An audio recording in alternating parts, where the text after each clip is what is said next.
राजीव दीक्षित जी, जी जिस प्रकार बाबा रामदेव आगे आए गंगा को बचाने के लिए, जिस प्रकार एक बहुत बड़ी मूवमेंट चली और यह हुआ कि भाई किसी भी तरीके से हमें अपनी गंगा मां को बचाना है। आज की तारीख में Ganga river water basin authority की मीटिंग के बाद, प्रधानमंत्री जी के ऐलान के बाद 15,000 करोड़ मुकर्रर किए गए हैं अगले 12 साल के लिए गंगा सफाई अभियान को लेकर के।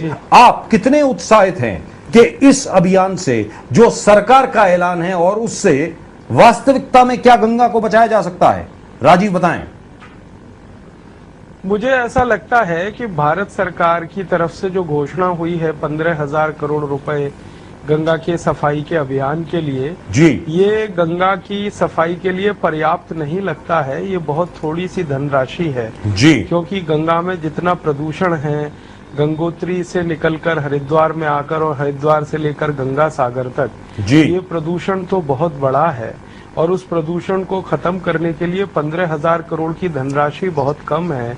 उस स्थिति में ये धनराशि और भी कम है जब भारत देश में ये कहा जाता है कि सरकार के द्वारा कोई भी 1 रुपया किसी भी विकास योजना में जब लगाया जाता है तो वास्तव में 15 पैसा ही उस विकास योजना में लगता है, 85 पैसा तो भ्रष्टाचार की भेंट चढ़ जाता है। जी। तो इस 15,000 करोड़ में अगर 85% हिस्सा भ्रष्टाचार की भेंट चढ़ जाएगा तो मुश्किल से 3-1 करोड़ रुपए बचेगा। उसमें इतनी लंबी गंगा की सफाई का काम शायद नहीं हो पाएगा। इसलिए मैं इसको लेकर बहुत उत्साहित तो नहीं हूँ। ये धनराशि तो और बड़ी होनी चाहिए थी।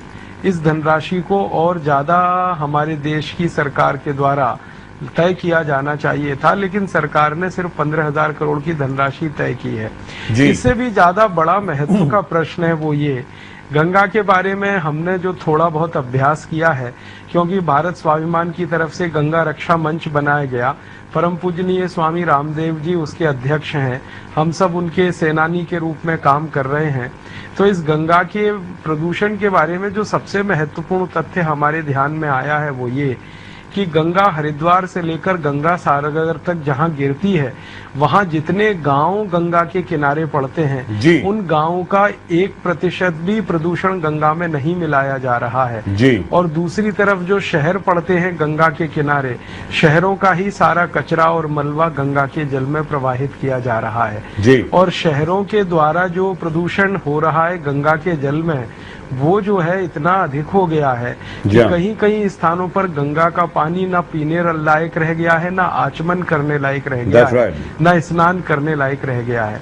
तो इसलिए मुझे ऐसा लगता है कि भारत सरकार ने ये घोषणा जो की है ये आधी अधूरी घोषणा है। ये पूरी घोषणा तब होगी जब स्पेसिफिक रूप से भारत सरकार ये बताएगी कि गंगा के किनारे एक बड़ा शहर है कानपुर, गंगा के किनारे एक बड़ा शहर है इलाहाबाद, गंगा के किनारे एक बड़ा शहर है वाराणसी। ऐसे गंगा के किनारे जो बड़े शहर हैं जिनका मलबा और कचरा गंगा में डाला जा रहा है, उन शहरों के स्तर पर ऐसी क्या योजना सरकार के पास है जो गंगा में प्रदूषण को जाने से वो रोक सके। जब तक ये स्पष्ट नहीं होगा तब तक हमें नहीं लगता कि इस 15,000 करोड़ रुपए की घोषणा से कोई बड़ा काम होने वाला है। राजीव, और यहाँ पर हम ये बताना चाहेंगे आपको, इस वक्त हमारे साथ हैं राजीव दीक्षित जी।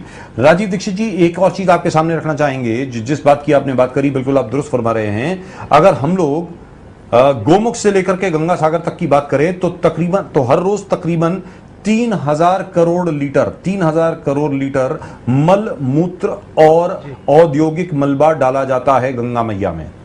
यह है स्थिति आज की तारीख में। दूसरी बात, जहां तक के गंगा का सवाल है, आज की तारीख में उत्तराखंड में, उत्तर प्रदेश में हर जगह पर, अलग अलग जगह पर गंगा को बांधों में बांध दिया गया है। जो पहले गंगा की एबिलिटी हुआ करती थी अपने आप को साफ करने की, क्योंकि गंगा का जल जो है ग्लेशियर से बनता था और वो गंगा जल आकर के पूरी गंगा मैया को साफ कर लिया करता था, वो आज की तारीख में जो सक्षमता थी गंगा में अपने आप को एक बार फिर पुनर्जीवित करने की, वो खत्म हो चुकी है क्योंकि हमने गंगा को बांध दिया है। आज की तारीख में भी उत्तराखंड में सरकार द्वारा 270 और डैम बनाने की बात की जा रही है, छोटे छोटे हाइड्रो इलेक्ट्रिक पावर स्टेशन बनाने की बात की जा रही है, और तकरीबन 7,000 किलोमीटर लंबी सुरंगों में गंगा को बंधी बनाया जाएगा। आप बताएं, आप सफाई तो करवा देंगे, 15,000 करोड़ के हो सकता है कि 1.5 लाख करोड़ हो जाएं, ऐसी कोई बात नहीं है, लेकिन गंगा मां की जो अपनी सक्षमता थी, जो खुद सक्षम है अपने आप को फिर दोबारा बिल्कुल पवित्र करने के लिए जो सक्षमता है उनकी, जब तक वो हम रेस्टोर नहीं करेंगे उसके पहले ये सफाई से क्या फायदा होने वाला है? राजीव जी बताएं। हाँ, मैं इस बात से सहमत हूं आपकी कि गंगा के प्रदूषण को मात्र साफ कर देने से गंगा के अस्तित्व को हम बचा पाएंगे, ये कहना बहुत मुश्किल है। गंगा के अस्तित्व को बचाने के लिए दूसरे भी बड़े प्रश्न हैं जिनका समाधान खोजा जाना बहुत जरूरी है जी। जो अभी आप थोड़ी देर पहले कह रहे थे कि 7,000 किलोमीटर लंबी सुरंग में गंगा को बांधने की कोशिश हो रही है, 270 से ज्यादा छोटे बड़े बांध बनाकर गंगा को बांधने की कोशिश हो रही है जी। ये कुछ बड़े गंभीर प्रश्न हैं। इन पर सारे देश में राष्ट्रीय स्तर पर संवाद होना चाहिए, भारत के नागरिकों से पूछा जाना चाहिए, भारत के अन्य विशेषज्ञों से पूछा जाना चाहिए जो सरकार के बाहर है। खाली सरकारी विशेषज्ञों से पूछकर इस फैसले को कर लेना मुझे लगता है कि वो इतना उपयुक्त नहीं है। भारत जैसे प्रजातांत्रिक देश में हमारे देश के करोड़ों लोगों की आस्था बहते हुए गंगा जल पर ही है। अगर गंगा का जल बहता रहता है तो करोड़ों लोगों की आस्था उससे जुड़ी हुई है।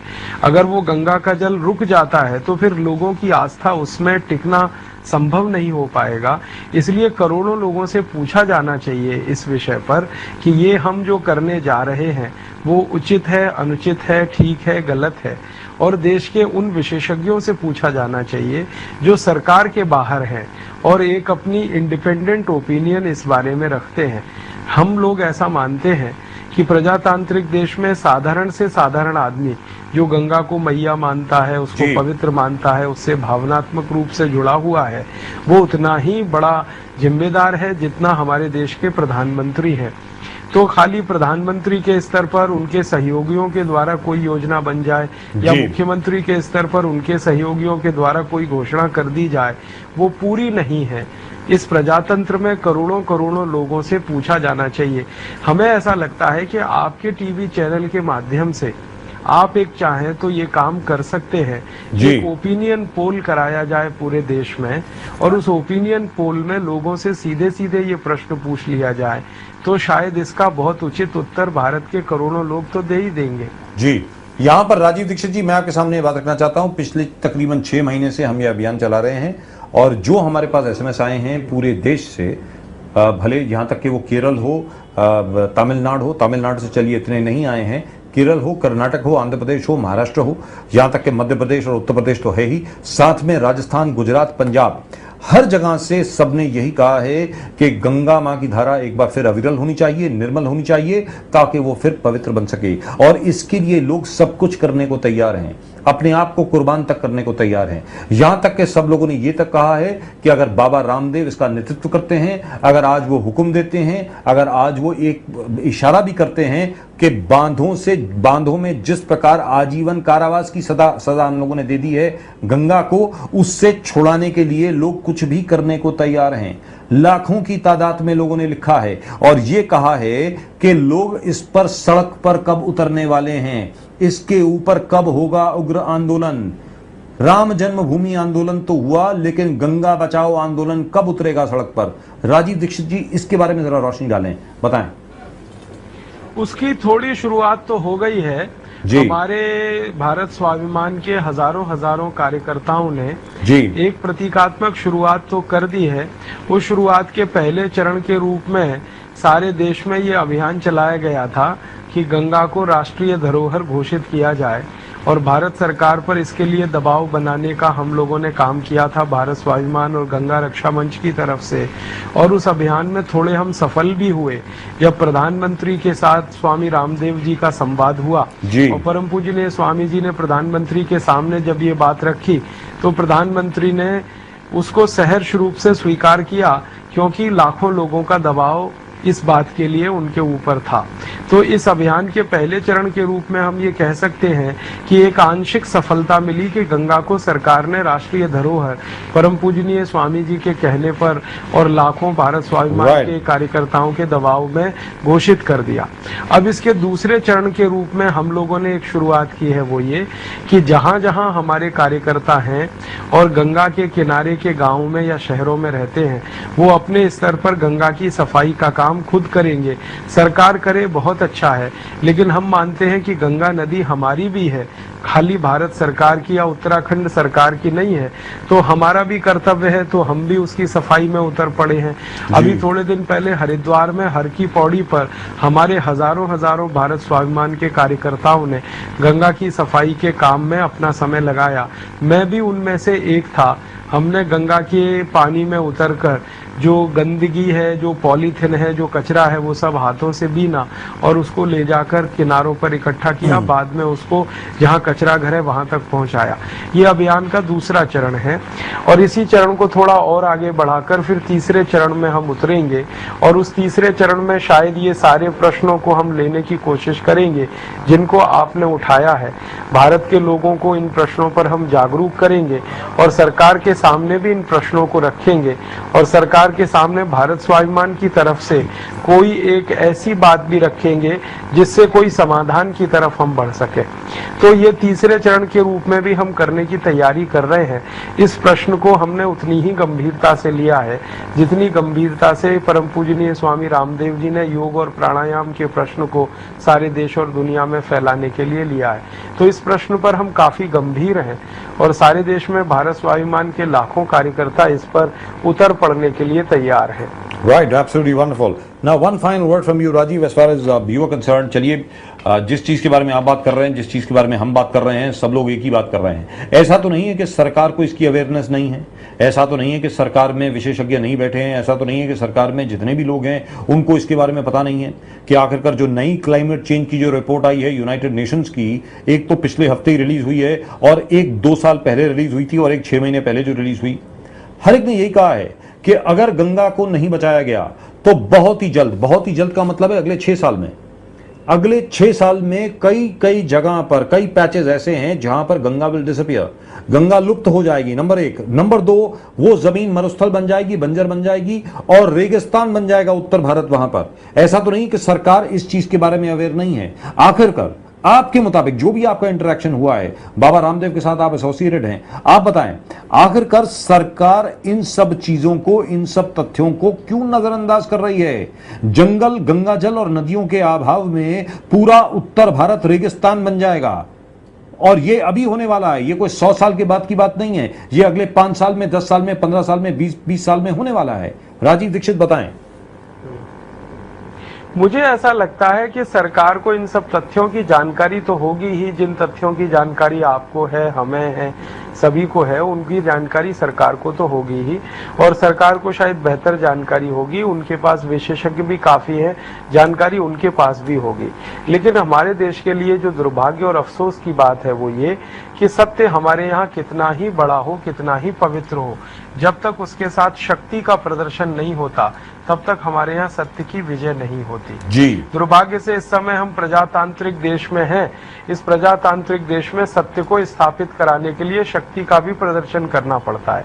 तो जब इस गंगा बचाओ के अभियान में या गंगा बचाओ के प्रश्न पर भारत के करोड़ों करोड़ों लोगों के शक्ति का प्रदर्शन होना शुरू हो जाएगा तो सरकार वो सब बातें मान लेगी जो हम कह रहे हैं या सरकार को समझाना चाह रहे हैं। लेकिन अगर हम इस पर कोई शक्ति का प्रदर्शन नहीं कर पाएंगे तो कितना ही बड़ा सत्य हमारे पास हो, सरकार शायद इस बात को नहीं मानेगी। भारत की सरकार का ये इतिहास है कि पिछले कई वर्षों में बहुत बड़े बड़े प्रश्न आए सरकार के सामने जो नैतिक रूप से, सामाजिक रूप से, आध्यात्मिक रूप से, आर्थिक रूप से सत्य के पक्ष में थे, लेकिन सरकार ने उसको तब तक स्वीकार नहीं किया जब तक उन प्रश्नों पर लाखों करोड़ों लोगों की शक्ति नहीं लगी। तो इस प्रश्न पर भी लाखों करोड़ों लोगों की शक्ति जब इकट्ठी होकर लगेगी तभी सरकार इस प्रश्न को समाधान करने के लिए प्रस्तुत हो पाएगी, ऐसा मुझे लगता है।